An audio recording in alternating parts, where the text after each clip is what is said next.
उत्तराखंड में आप सभी का बहुत स्वागत है। मैं हूं आपके साथ में अमनदीप। बुलेटिन की शुरुआत करेंगे एक बड़ी खबर के साथ में जो हल्द्वानी से मिल रही है। यहां पर गलत स्थायी निवास पत्र बनाने की पुष्टि हुई है। शुरुआती जांच में 48 स्थायी निवास प्रमाण पत्रों में गड़बड़ी मिली और प्रशासन ने निरस्त किए हैं 48 स्थायी निवास प्रमाण पत्र। बनभूलपुरा इलाके के हैं सभी स्थायी निवास प्रमाण पत्र। अभी तक जांचे गए तकरीबन 150 प्रमाण पत्रों में से 48 में गड़बड़ पाई गई है और गलत डॉक्यूमेंट्स लगाकर बनाए गए थे प्रमाण पत्र। तो एक बड़ी खबर आपको बता रहे हैं, हल्द्वानी से एक खबर है जहां पर 48 सर्टिफिकेट में गड़बड़ी पाई गई है और अब इन सर्टिफिकेट की जांच की जाएगी। और ज्यादा जानकारी के साथ में शैलेंद्र नेगी जुड़ गए हैं। शैलेंद्र, क्या है ये पूरा मामला और फिलहाल प्रशासन की तरफ से क्या कार्रवाई? देखिए रमनदीप, कुछ दिन पहले कुमाऊं कमिश्नर के दरबार में एक शिकायत आई थी उनके जनता दरबार में कि बनभूलपुरा इलाके में एक फैजान मिकरानी नाम का फर्जी राइजनवीस है जो तहसील में कैंपस में बैठता है और ये यहाँ से लोगों के फर्जी डॉक्यूमेंट्स बना रहा है और विशेष तौर पर स्थायी निवास प्रमाण पत्र जो कि उत्तराखंड की सरकारी सुविधाओं को लेने के लिए और यहाँ सरकारी नौकरियों का फायदा लेने के लिए जरूरी है, वो स्थायी निवास प्रमाण पत्र जो है बाहरी राज्यों के लोगों के बनाए जा रहे हैं। विशेष तौर पर यूपी हो गया, बंगाल हो गया, बिहार है, उसके अलावा कुछ बांग्लादेश के लोगों के भी यहाँ स्थायी निवास प्रमाण पत्र जो है वे बनाए जा रहे हैं। इस तरह की शिकायत मिली थी तो कुमाऊं कमिश्नर मौके पर पहुंचे थे, उन्होंने इस मामले की जांच की थी और फिर उसके बाद जो है उन्होंने निर्देश किया था डीएम को कि आप इस पर कार्रवाई करें। तो फिर मुख्यमंत्री ने भी इस पर पूरे मामले का संज्ञान लिया और मुख्यमंत्री ने इस पूरे मामले की जांच के आदेश दिए। तो इस समय 13 के 13 प्रदेश के जितने भी जिले हैं, तहसील हैं, उनमें सारे जो स्थायी निवास प्रमाण पत्र 2020 से लेकर के 25 के बीच में जारी हुए उनकी जांच चल रही है और हल्द्वानी में भी, हल्द्वानी तहसील में भी इसकी जांच चल रही है। तो बनभूलपुरा इलाके में अभी तक 150 जो है उनकी जांचें की गई, तो इसमें से 48 जो है वो फर्जी पाए गए हैं, गलत तरीके से बनाए पाए गए हैं, क्योंकि 15 साल की हिस्ट्री होना जरूरी है उत्तराखंड में लगातार रहना। तो ऐसे में जो इनकी फैमिली हिस्ट्री है, फैमिली ट्री है, वो नहीं मिल पा रही है। एक तो दूसरा फोन नंबर गलत इस्तेमाल किए गए हैं, तीसरा बिजली के बिलों में छेड़खानी करके इन्हें इस्तेमाल किया गया है, साथ ही गलत आधार नंबर और फोन नंबर के इस्तेमाल इसमें किए गए हैं। तो इस तरीके की चीजें इनमें मिली हैं और 48 जो 48 हैं उनको निरस्त करने की प्रक्रिया जो है वो जिला प्रशासन की तरफ से शुरू कर दी गई है और उन्हें एक तरीके से निरस्त कर दिया गया है। तो फिलहाल सर्टिफिकेट निरस्त कर दिए गए हैं। जानकारी देने के लिए बहुत शुक्रिया शैलेंद्र आपका।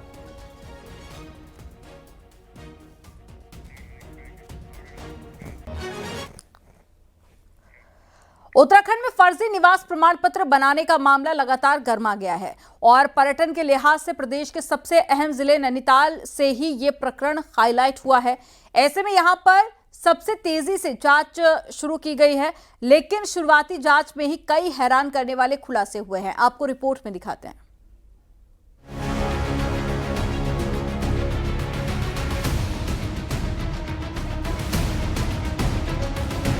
हल्द्वानी तहसील कैंपस में बैठने वाले फैजान मिकरानी नाम के फर्जी राइजनवीस ने बिहार, बंगाल, यूपी और बांग्लादेश के एक दो नहीं बल्कि सैकड़ों लोगों के फर्जी निवास प्रमाण पत्र बना दिए।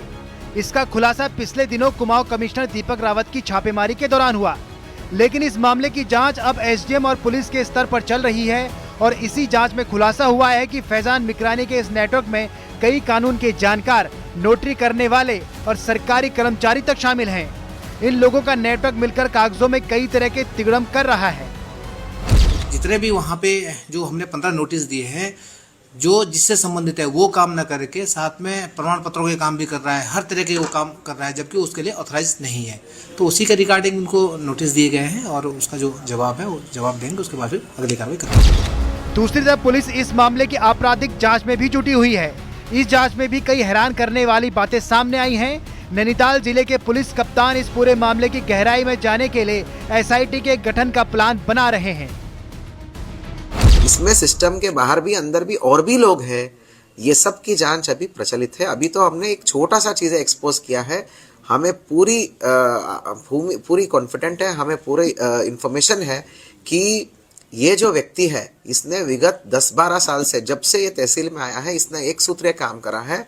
कई सारे बाहर के लोगों को लाकर इधर जो है इसने स्थायी निवास प्रमाण पत्र बनवाकर उनको स्थायी निवास प्रमाण पत्र फर्जी तरीके से इसको दिलवाया है। जाहिर है फर्जी दस्तावेजों के आधार पर राज्य का स्थायी निवास बनाने का ये मामला कोई छोटा मोटा मामला नहीं है, क्योंकि नेपाल और चीन की अंतर्राष्ट्रीय सीमाओं से लगे देवभूमि उत्तराखंड में डेमोग्राफी चेंज के लिए हो रही साजिशों की तरफ इशारा कर रहा है। इसलिए सुरक्षा एजेंसियां सतर्क हैं। इस मामले में न सिर्फ राज्य की सुरक्षा एजेंसियों की नजर है, बल्कि देश की खुफिया एजेंसियां भी इस तह में जाना चाहती हैं। हल्द्वानी से न्यूज 18 के लिए शैलेंद्र नेगी की रिपोर्ट।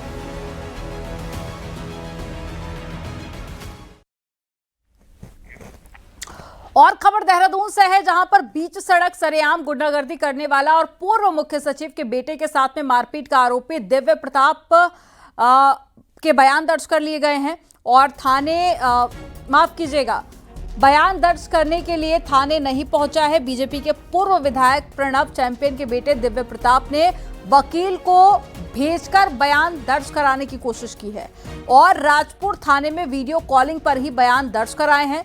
दिव्य प्रताप ने किसी ट्रेनिंग का हवाला देकर 30 नवंबर तक की मोहलत मांगी है, जिसके बाद में जांच अधिकारी ने वीडियो कॉलिंग पर ही प्रारंभिक बयान दर्ज किए हैं। अपने बयान में दिव्य प्रताप ने टैक्सी ड्राइवर से मारपीट को स्वीकार किया, लेकिन पूर्व मुख्य सचिव के बेटे यशुवर्धन से मारपीट और बदसलूकी से इनकार कर दिया, जबकि यशुवर्धन ने ही पुलिस को मारपीट, बदसलूकी, जान से मारने की धमकी देने का आरोप लगाया है। पुलिस ने चैंपियन के बेटे दिव्य प्रताप को कड़ी चेतावनी दी है और 30 नवंबर के बाद हर हाल में बयान के लिए थाने पहुंचने की हिदायत दी है। आपको बता दें कि शनिवार की रात को देहरादून में चैंपियन के बेटे ने सरेआम गुंडागर्दी की थी, जिसका वीडियो भी सामने आया और चैंपियन का बेटे ने सिर्फ मारपीट की थी, ना सिर्फ बल्कि पिस्टल दिखाकर धमकाया भी था, जिसके बाद में जान से मारने की कोशिश समेत कई गंभीर धाराओं में दिव्य प्रताप पर मामला दर्ज किया गया। लेकिन हैरानी ये है कि अभी तक भी सिर्फ बयान दर्ज हो पाया है और गुंडागर्दी करने वाले की गिरफ्तारी नहीं हो पाई है।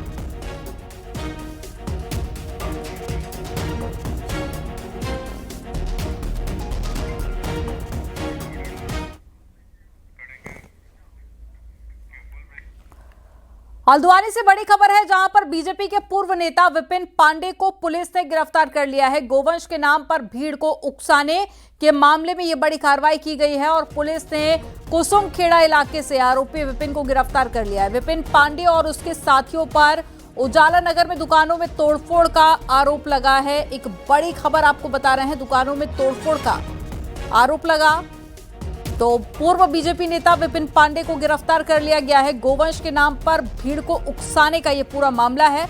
कुसुमखेड़ा इलाके से पुलिस ने गिरफ्तारी की है।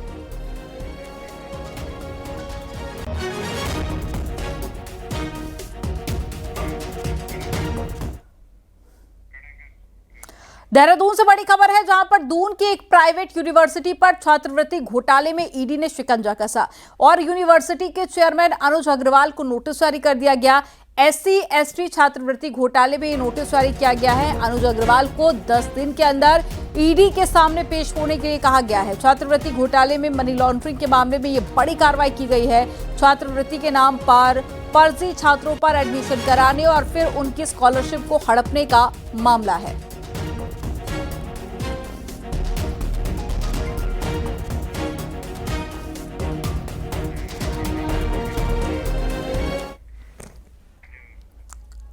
देहरादून में 2 दिवसीय प्रशासनिक अधिकारी सम्मेलन शुरू हुआ, जिसमें विकसित उत्तराखंड 2047 के रोड मैप पर विस्तार से चर्चा हुई। मुख्य सचिव आनंदवर्धन ने पर्यटन, बागवानी, स्वास्थ्य, वेलनेस और साथ ही शहरी विकास को राज्य की प्रगति के प्रमुख स्तंभों के रूप में रेखांकित किया और प्रमुख सचिव आर मीनाक्षी सुंदरम ने 2047 तक की विकास विजनिंग प्रस्तुत की है। वित्त सचिव दिलीप जावलकर ने राज्य से वृद्धि, मंदी, अनुदान समाप्ति और व्यय वृद्धि जैसे वित्तीय चुनौतियों का उल्लेख किया है। सचिव पंकज पांडे ने इंफ्रास्ट्रक्चर व मोबिलिटी रोडमैप प्रस्तुत करते हुए बेहतर कनेक्टिविटी की बात कही है।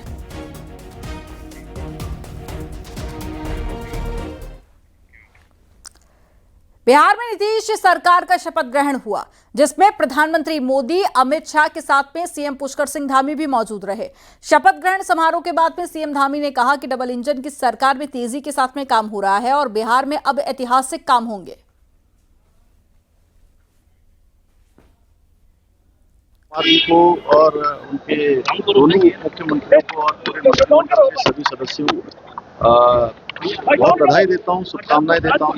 माननीय प्रधानमंत्री नरेंद्र मोदी जी के नेतृत्व में डबल इंजन की सरकार है जो देश के अंदर मानक स्थापित कर रही है। बिहार का विकास आगे बढ़ा है, वो अनवरत रूप से आगे बढ़ेगा, अभूतपूर्व रूप से आगे बढ़ेगा। ऐतिहासिक काम यहाँ पर होंगे और जो औद्योगिकरण, किसानों के हित में, महिलाओं के हित में, नौजवानों के हित में योजनाएं हैं, वह भी तेजी से आगे बढ़ेंगी। साथ ही 4 लेन 6 लेन हाईवे हैं, हवाई अड्डों का विस्तार है, रेल सेवाओं का विस्तार है, उन सभी पर और तेज गति से काम होगा। उत्तराखंड में उपनल कर्मचारियों का आंदोलन अब सियासी रंग ले चुका है। कांग्रेस ने ऐलान कर दिया है कि अगर बीजेपी ने मांगे नहीं मानी तो सत्ता में आते ही पहली कैबिनेट में समाधान होगा। उधर बीजेपी भी हरकत में है, आपको रिपोर्ट में दिखाते हैं।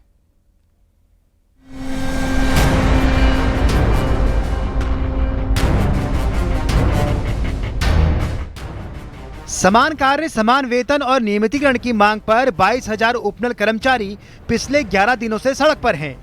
सरकार ने कैबिनेट सब कमेटी बनाने का ऐलान किया, लेकिन आंदोलनकारियों ने इसे ठुकरा दिया। उनका कहना है कि पहले भी 4 सब कमेटियां का नतीजा शून्य रहा है। इसने विपक्ष को संजीवनी दे दी है। पूर्व सीएम हरीश रावत से लेकर प्रदेश अध्यक्ष गणेश गोदियाल तक कांग्रेस का हर बड़ा चेहरा आंदोलन के मंच पर पहुंच गया। रावत ने सरकार को 5 दिन का अल्टीमेटम दिया और कहा कि अगर मांगे नहीं मानी गई तो बोरिया बिस्तर लेकर आंदोलनकारियों के बीच बैठ जाऊंगा। वहीं गोदियाल बोले, कांग्रेस सत्ता में आई तो पहली ही कैबिनेट में मांगों का समाधान कर दिया जाएगा। यदि ये नहीं करेंगे, जैसे खुले आसमान में उनको सोने दे रहे, तो भाई 4 दिन 5 दिन देखता हूँ, नहीं होगा तो एक दिन मैं भी यहाँ सोऊंगा, एक दिन मैं भी देखूंगा इनके साथ जो तकलीफ इनको भुगतती। हमारे हाथ में क्या है?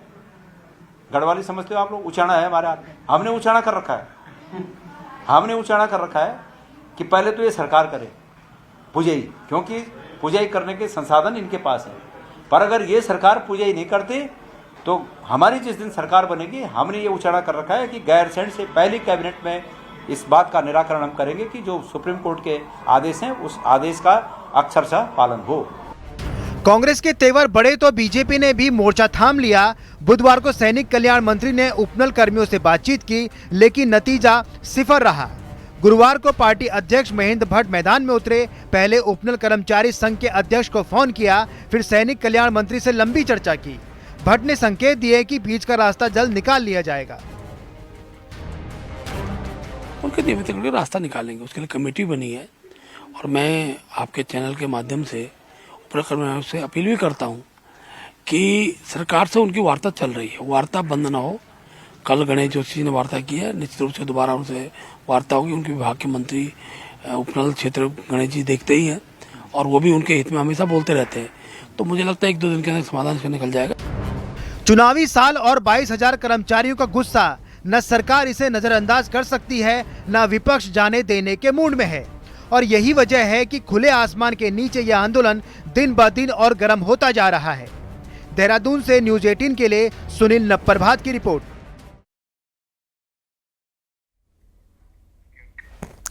अखाड़ा परिषद के राष्ट्रीय अध्यक्ष महंत रविंद्र पुरी महाराज ने कहा कि 2027 की शुरुआत में हरिद्वार में प्रस्तावित कुंभ मेला भव्य होगा और सभी अखाड़े उसमें शामिल होंगे।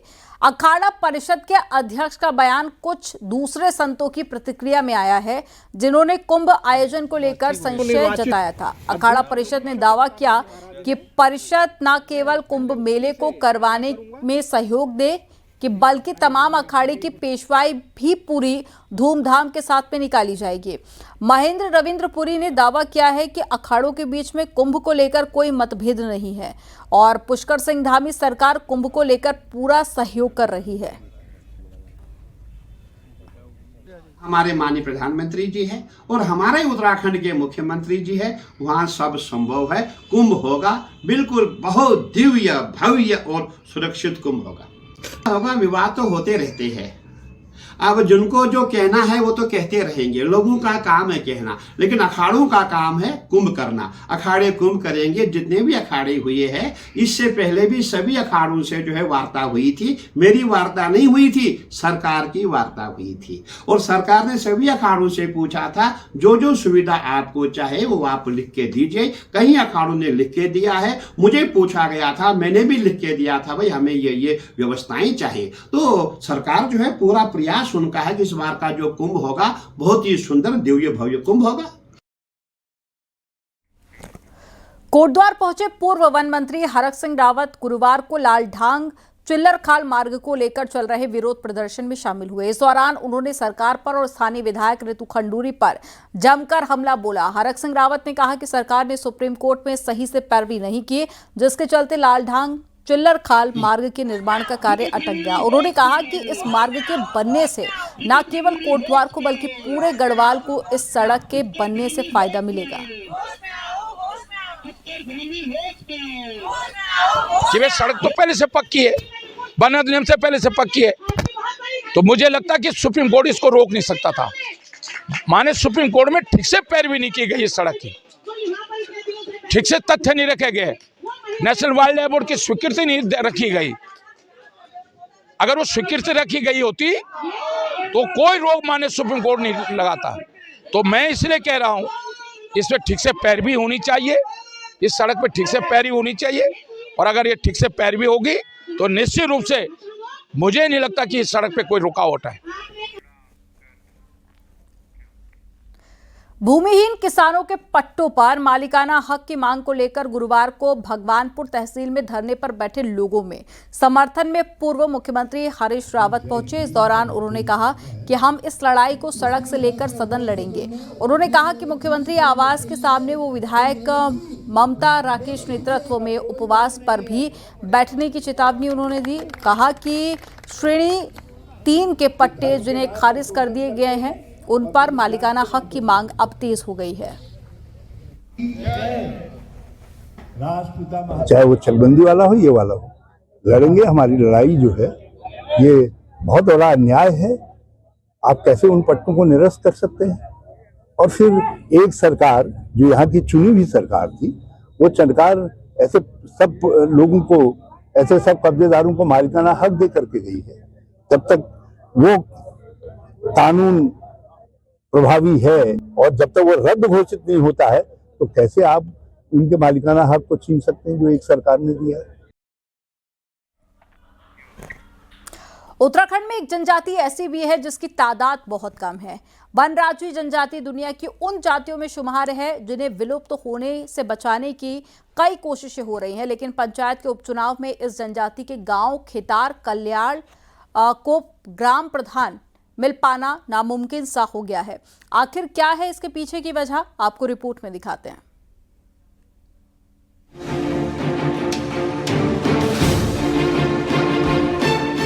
पंचायत चुनाव में खाली पड़ी सीटों को भरने के लिए उत्तराखंड में उपचुनाव चल रहे हैं। बावजूद इसके डीडीहाट ब्लॉक के खेतार कन्याल ग्राम सभा को ग्राम प्रधान नहीं मिलने वाला। असल में खेतार कन्याल गांव की सीट एसटी महिला के लिए रिजर्व है, लेकिन वनराजी जनजाति से कोई भी महिला इस पद के लायक नहीं है। असल में पंचायत चुनाव में रिजर्व कैटेगरी के लिए 8वीं पास होना जरूरी है, लेकिन वनराजी जनजाति में 8वीं पास महिला खोजना भी नामुमकिन सा हो गया है। नतीजा ये है कि खेतार कन्याल गांव में ग्राम प्रधान के उपचुनाव में भी कोई नामांकन ही नहीं हो पाया। सामान्य निर्वाचन में भी उसमें कोई उस कैटेगरी की महिला क्वालिफाइड नहीं मिल पाने से वो रिक्त रह गई थी।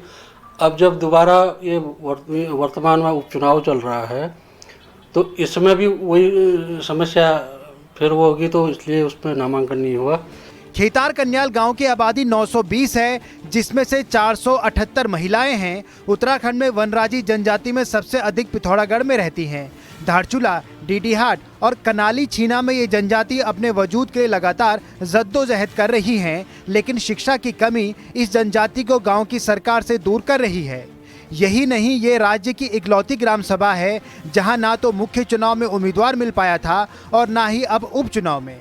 ऐसे में अब पूरे आसार हैं कि ये ग्राम सभा बिना ग्राम प्रधान के ही रहेगी। वहाँ पर शिक्षा का तो अभाव है ही है, और जो ये अभी जो इंसिडेंट हुआ है जिसके ऊपर बात हो रही है, ये हकीकत है कि वहाँ पर जब देखा गया कि कौन 8 पास है तो वहाँ पर कोई भी महिला 8 पास नहीं मिली। ऐसी उम्मीद थी कि वनराजी जनजाति को देखते हुए राज्य निर्वाचन आयोग कोई रास्ता निकालेगा, लेकिन हुआ कुछ भी नहीं। ऐसे में खेतार कन्याल ग्राम सभा को 2 बार चुनाव होने के बाद भी ग्राम प्रधान नहीं मिल पाया है। यही नहीं, अब पंचायत चुनाव के नियमों में बदलाव नहीं होता तब तक इस ग्राम सभा को ग्राम प्रधान मिलना असंभव है। न्यूज 18 के लिए पिथौरागढ़ से विजय वर्धन उप्रेती की रिपोर्ट।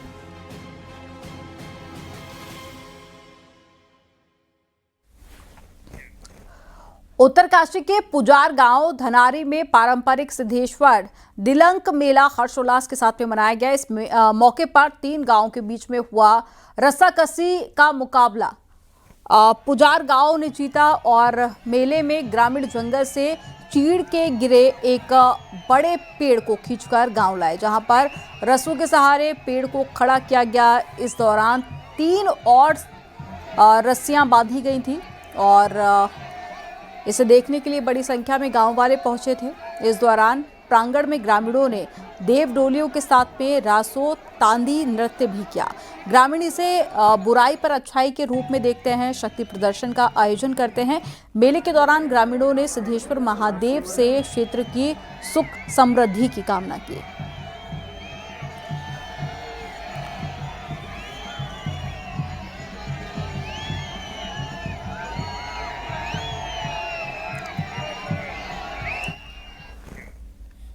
हल्द्वानी में 3 दिन तक चलने वाले विज्ञान महोत्सव का आगाज हो चुका है। खास बात यह है कि इसमें प्रदेश के 500 से ज्यादा बाल वैज्ञानिक हिस्सा ले रहे हैं, जो अपनी वैज्ञानिक सोच को छोटे छोटे प्रोजेक्ट्स में उतार रहे हैं। इनकी सोच आपको भी हैरान कर सकती है। आपको रिपोर्ट में दिखाते हैं।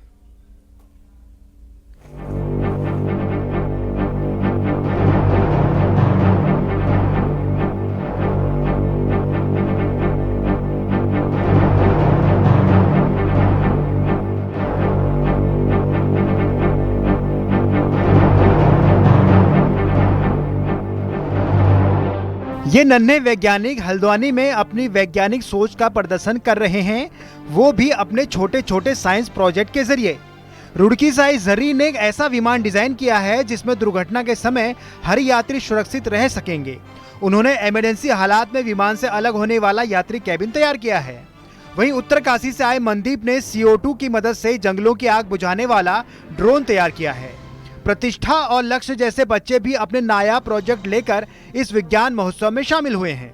सरकार की कोशिश है कि इस महोत्सव के जरिए बच्चों के अंदर वैज्ञानिक सोच विकसित की जाए और पूरा इंडिया क्या नेशन वाइड ग्लोबली भी हम लोग ये चाहते हैं कि हमारे बच्चे वैज्ञानिक सोच रखें और जिज्ञासु प्रवृत्ति के बन रहे हैं। तो ये प्रोग्राम बच्चों को मंच देने का ही है, उनके वैज्ञानिक सोच को उभारने के लिए, उनके जिज्ञासु प्रवृत्ति को उभारने के लिए। और एक चीज़ और है कि कोई प्रॉब्लम होती है तो उसको सोल्यूशन के लिए हम इनको तैयार कर रहे हैं। विज्ञान महोत्सव में पहुंचे स्टूडेंट्स अपने प्रोजेक्ट्स की खासियत भी बता रहे हैं, जो ये दिखाता है कि बच्चे किस वैज्ञानिक सोच के साथ यहाँ पहुँचे हैं।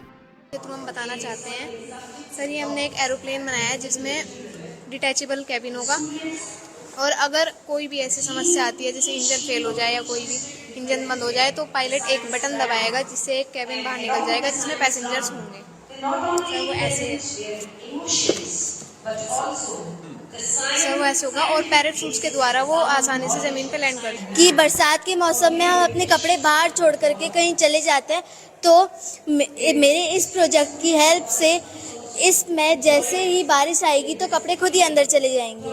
जैसे कि हम सभी को पता है जो दिव्यांग लोग होते हैं उनको कभी रात में इमरजेंसी आती है तो वो अपने बिस्तर से उठ के लाइट के केबल तक पहुंचने में बहुत टाइम लगता है और इन्हें बहुत सारी कठिनाइयों का सामना करना पड़ता है। तो इसीलिए मैंने एक प्रोजेक्ट बनाया जिसमें अगर हम कोई भी साउंड करते हैं तो उसका जो बल्ब होता है वो साउंड करेगा।